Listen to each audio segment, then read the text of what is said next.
name is Barb Steinberg. I am a teen life coach for girls, a parent coach, and a speaker on teen girl issues. One of the best parts of my job is being a parent coach to moms and dads of tween and teen girls.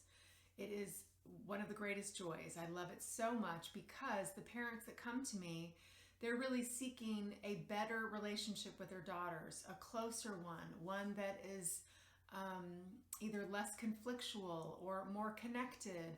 They want to know how to respond better to their daughters when their daughters are having a tricky time or they're interacting with them in a way that confuses them or frustrates them or saddens them. And they want to know, what do I say? What do I do to create more of a connection, to have a better relationship?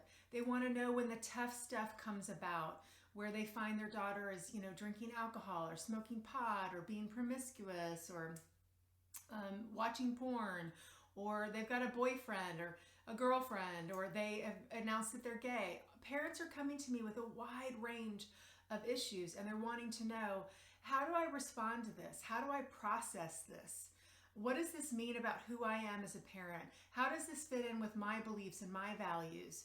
So there's just, parenting is tough and there's a lot of layers to it. And sometimes it's really effective and helpful to sit with someone, a professional, and kind of deconstruct all those layers and figure out how you want to move forward. And that's what I'm here for with my work as a parent coach with girls, or with parents of tween and teen girls. So if you find yourself needing a little support, some new tools, some new strategies, wanting to be heard and listened to in a non-judgmental environment, I hope that you'll reach out.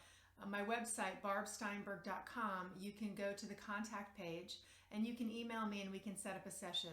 If you live in Austin, Texas, I would love to meet with you in person. If you live elsewhere, we can do that virtually. So I hope that I'll hear from you soon, and I'm here if you need me.